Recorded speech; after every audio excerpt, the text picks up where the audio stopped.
E aí pessoal, sejam muito bem-vindos a mais um vídeo do Universidade da Química, agora com o meu cenário novo, cenário para coisas nerds. Ele ainda não está finalizado, vou adicionar algumas coisas novas, mas já vai dar para ser estreado antes de 2020.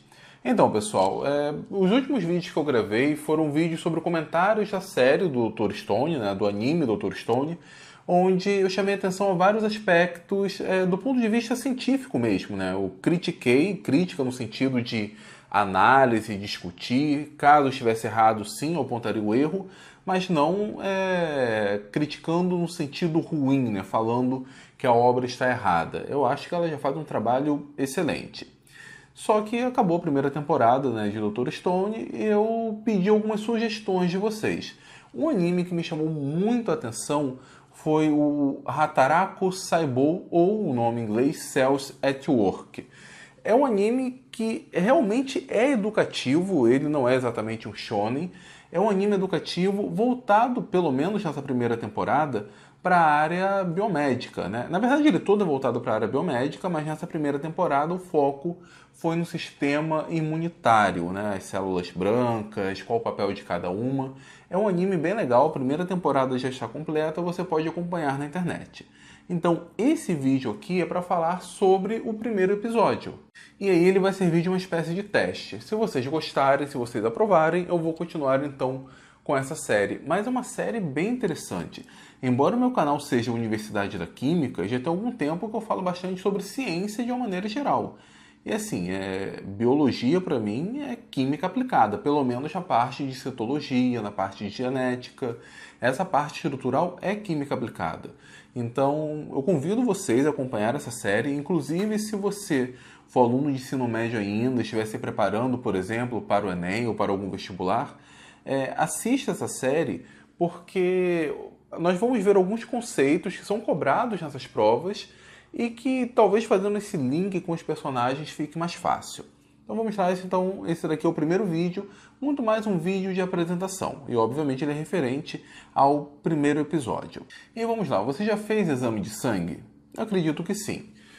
Você já parou para ler o seu exame de sangue? Né? Um leigo como eu simplesmente pega ali um determinado parâmetro, vê qual seria o valor ótimo, vê quanto está e se estiver dentro do valor ótimo, ok, fica por aí. Bom, o exame de sangue ele nos dá algumas informações. Uma parte do hemograma, e deixa eu mostrar para vocês aqui o que seria um padrão geral de hemograma. Eles separam a primeira parte, que é chamada série vermelha. Aqui nesse exemplo é o eritograma. Isso aqui analisa sobretudo a condição dos nossos glóbulos vermelhos, representados aqui na forma de eritrócitos. Eritrócitos, hemácias, são sinônimos, são glóbulos vermelhos.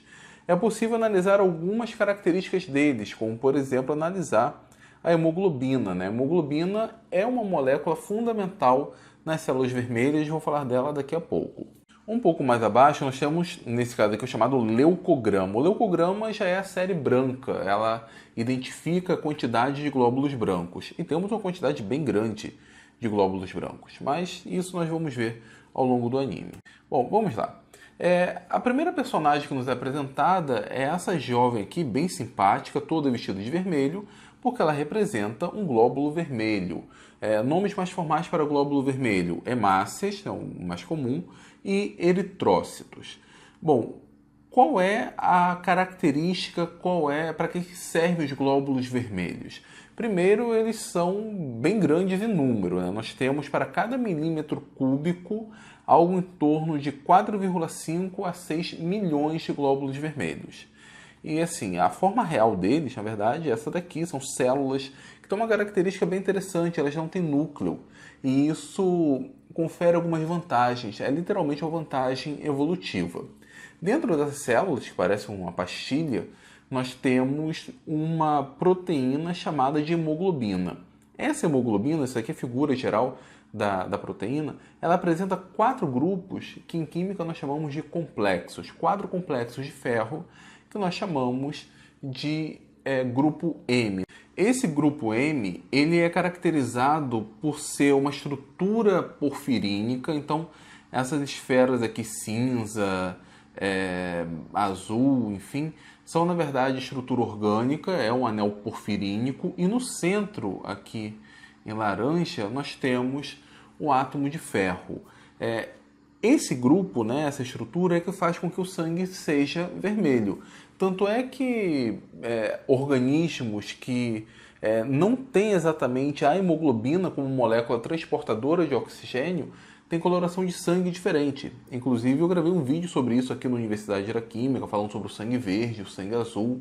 Vou deixar aqui em cima no card para depois você dar uma olhada e ali identificar qual é a molécula responsável por essa determinada coloração. Mas vamos lá. Como disse, esse grupo é responsável pelo transporte de oxigênio. E essa é a principal característica das hemácias. As hemácias, elas transportam gases, oxigênio e gás carbônico. E no anime é representado por imagens como essas. Aqui nós vemos o glóbulo vermelho carregando uma caixa que seria o CO2. Ou no momento da apresentação carregando uma caixa que seria o O2. Então o anime representa o glóbulo vermelho toda hora carregando essas caixas que seriam o transporte de gases. Então esse glóbulo vermelho em específico é o protagonista. O outro protagonista é um glóbulo branco, que é esse daqui.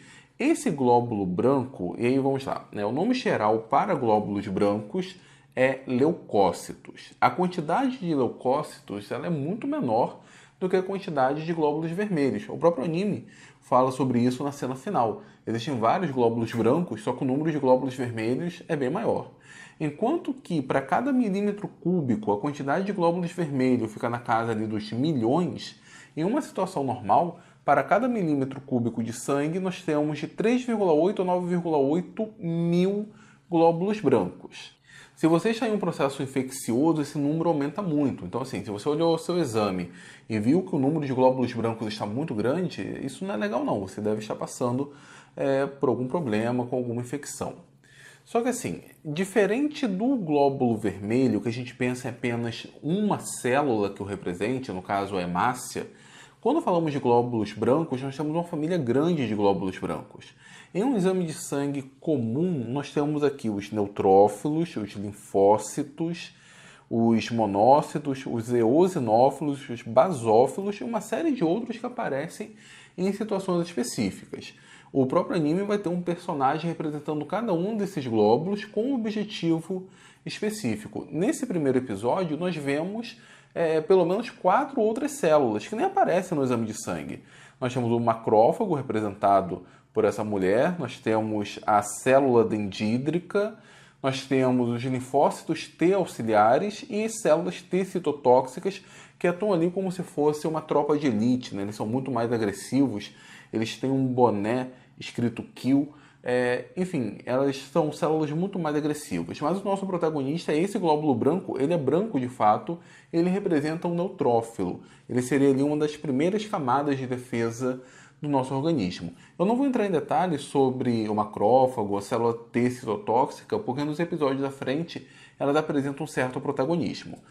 E assim, todo esse conjunto de células fazem parte do nosso chamado sistema imunitário. O sistema imunitário, o sistema imune, ele é constituído de alguns órgãos esses que normalmente a gente nem conhece. Nós temos, por exemplo, o timo, temos o baço, falamos muito pouco deles, o apêndice desempenha o papel, a medula óssea, onde é produzida essas células, as amígdalas, enfim, temos alguns órgãos pequenos que eles atuam nesse processo de proteção do nosso corpo contra agentes externos. E o próprio anime, enfim, ele foca exatamente no sistema imune, por isso que dependendo ali do episódio, nós temos o macrófago com o seu protagonismo, as células T citotóxicas com o seu protagonismo. Nesse primeiro episódio, especificamente, o inimigo, o antagonista, é essa bactéria aqui, representada dessa forma, que é um Streptococcus pneumoniae, enfim, nós chamamos de pneumococos. Esse nome aqui, pneumococcus, dá para a gente ter uma ideia de como é essa bactéria. Esse coccus é porque ela tem um formato de coco, na verdade ela é redondinha, e pneumo porque ela ataca a região ali do pulmão, né? Uma das doenças que ela provoca é a pneumonia. No próprio anime tem essa cena aqui. Nós temos a pneumococo aqui, que acaba escapando, e aqui nós temos a representação real da célula. Isso aqui é como se fossem 2 cocos, né? 2 esferas grudadinhas, porque o pneumococo normalmente ele aparece aos pares. E quais são as doenças provocadas por essa bactéria? Nós temos a primeira, né, que vem à mente, que é a pneumonia. Entretanto, ela pode acabar passando para o sangue. Indo para o sangue, ela pode provocar uma série de problemas. De novo, o anime chama a atenção disso. De repente, 24 horas, o organismo está todo tomado de pneumococos. Uma outra doença que ela provoca é meningite, enfim, pode atacar as meninges. E se for para o sangue, ela pode provocar a sepse, a septicemia, que é um processo infeccioso muito grave, enfim, com alto risco de morte. Então, exatamente esse é o inimigo. Eles, num primeiro momento, né, quando ele aparece, o neutrófilo, né, o glóbulo branco protagonista, ele, enfim, vai atacá-lo inicialmente, tenta lhe defender, consegue destruir alguns, mas acaba escapando um. E esse um, enfim, ele poderia acabar se replicando, se reproduzindo, e isso seria algo muito ruim. Uma característica que também é explorada no anime é que o pneumococo é alfa-hemolítico, se eu não me engano. Ele ataca com bastante efetividade células vermelhas, glóbulos vermelhos. Então a menina ali protagonista tem que tomar um certo cuidado. Algumas coisas interessantes que a gente consegue perceber no anime. Aqui nós vemos o ataque do neutrófilo, do glóbulo branco, contra o pneumococo e não surte efeito. Ele gera essa espécie de teia para proteção. Na verdade, isso aqui é uma representação da cápsula bacteriana. Os pneumococos apresentam essa característica. Eles criam uma cápsula bacteriana. Além da parede celular, eles criam uma espécie de armadura ali com polímero. E isso acaba dificultando a atividade de alguns glóbulos brancos, né? Ele impossibilita o processo de fagocitose, que é quando o glóbulo branco ele acaba envolvendo esse patógeno, né? Acaba meio que engolindo ele. O anime não representa o processo de fagocitose, mas ele representa esse ataque, e esse ataque acaba não sendo muito efetivo exatamente devido a essa cápsula bacteriana.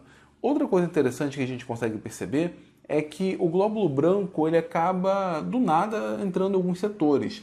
E ele fala que ele é uma célula transmigrante. Os glóbulos brancos têm essa capacidade, eles conseguem atravessar barreiras físicas do nosso corpo, paredes de vasos, exatamente por serem células de defesa. E isso é explorado no anime, simplesmente o glóbulo branco aparecendo do nada. Nota que são muitas informações interessantes que são exploradas no anime de uma forma mais alegórica.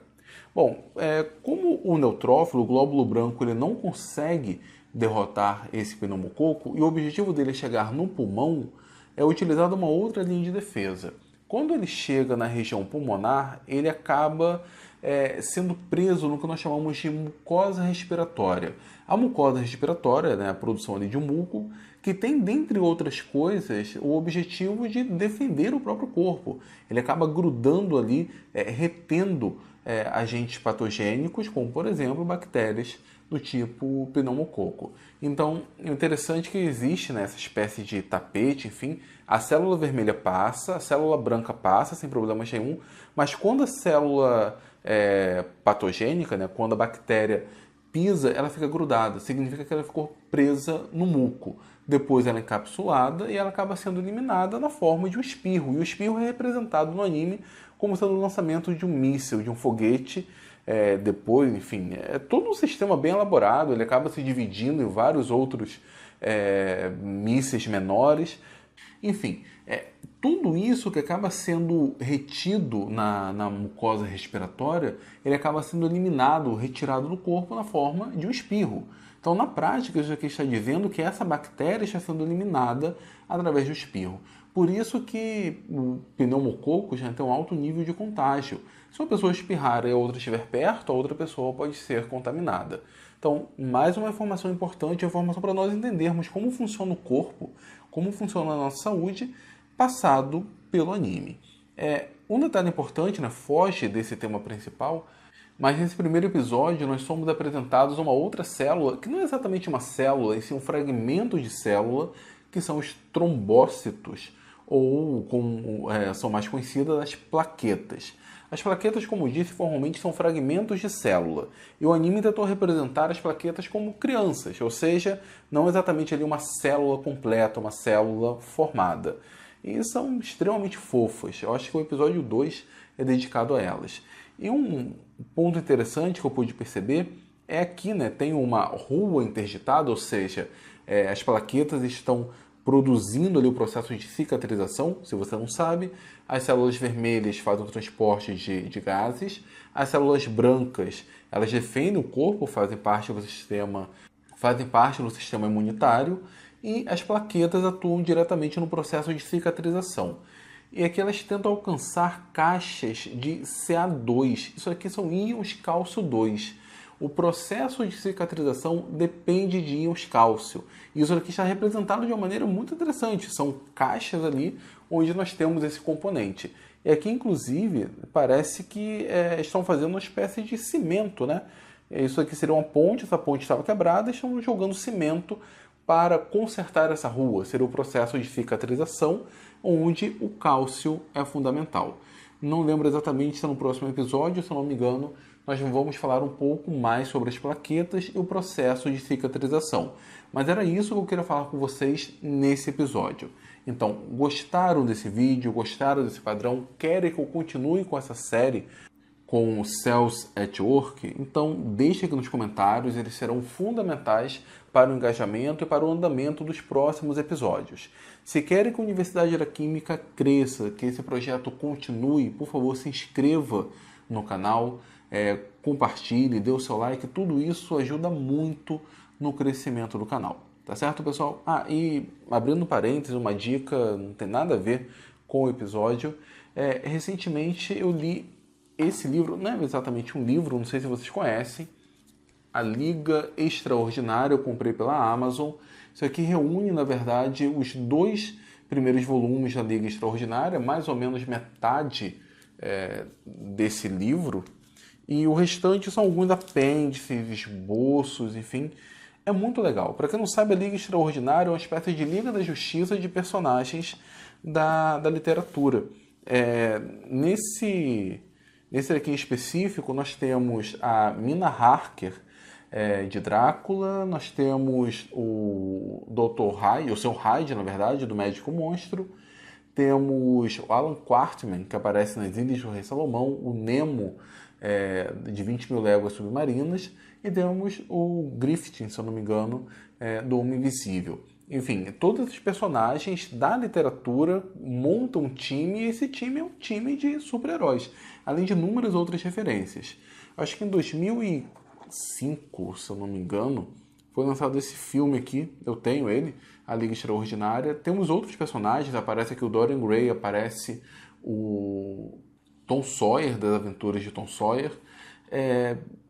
O vídeo não é muito legal não, tá? Sim, eu assisti inclusive há pouco tempo, né? Porque eu estou lendo essa HQ, mas o vídeo não é legal não. Mas de qualquer forma, se você conhece, deixa aqui nos comentários. Essa aqui é a dica que eu queria passar para vocês, compartilhar. Inclusive, se você quiser comprar esse livro, vale muito a pena, pessoal. Se você gosta da ideia, ele é muito bem feito, bem elaborado. Não é barato não, tá? Ele até que é bem carinho, mas você pode comprar pela Amazon. Vou deixar o link aqui embaixo, caso você se interesse. Tá certo, pessoal? Muito obrigado. Conto com os comentários de vocês, com seu like, com compartilhamento e, sobretudo, com a sua inscrição aqui na Universidade da Química. Tá certo? Muito obrigado e até a próxima.